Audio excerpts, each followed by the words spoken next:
Hi, I'm Katherine Doré. Hi, I'm Edith Doré. I'm Mary-Cynthia Doré. Jason Doré. So MHE stands for Multiple Hereditary Exostoses. Simply put, it's a rare bone condition. I think there is only 160,000 people in the world that have it. It either can be handed down hereditarily, which is my case, or spontaneously, which at some point, that's how it gets inserted in the bloodline. Both of our girls have MHE. It was something that I grew up with. As a kid, growing up in the 80s and 90s, it was very difficult for people to even know what it was. I think thankfully to a lot of the work that Sarah has done at the MHE Research Foundation, there's a lot more knowledge around, not just here at the Paley Institute, but around the country, so that people, when they get diagnosed or when they start seeing these bone bumps pop up, have some idea of what to do and how to treat it. I mean, I think the key thing to know is there's no cure. The only way to treat it is through surgery.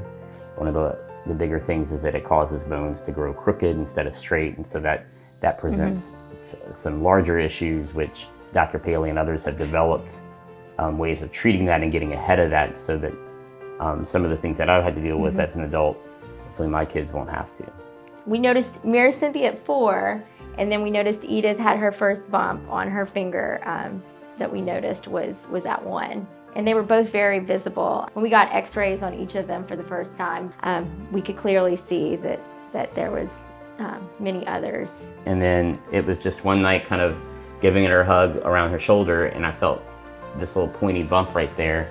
It wasn't a great moment, but kind of a wake-up call essentially, where we needed to do something and be proactive about it. On the other hand, connecting with the Paley Institute, connecting with Sarah, gave us a lot of hope, and that their journey won't be the same as mine. It won't be as difficult, but they're gonna have a lot better quality of life and a lot less surgeries than I had to have in the end. We came here primarily for the girls. The doctors at the Paley Institute noticed some things that I was dealing with that they felt like they could tackle, and so I've undergone multiple surgeries here for my hips and legs, and it provided me a lot of relief and made a big difference in my life as a 40-year-old.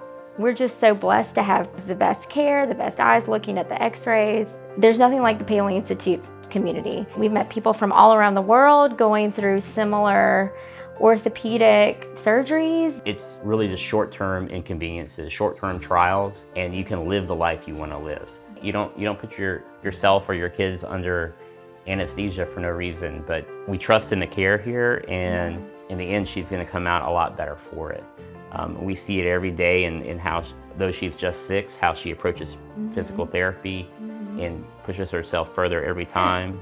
And when she has a goal in mind, whether it be to walk, to stand. Mary-Cynthia today was encouraging Edith. So they encourage one another. They know that even though something is hard, they can work harder and that they can do it too. All my friends were like, how did you do this? It's hard, but you can get through it. When Dr. Shannon says, I think you need to have a surgery, what goes through your mind? I'm like, oh, it's not gonna be that hard.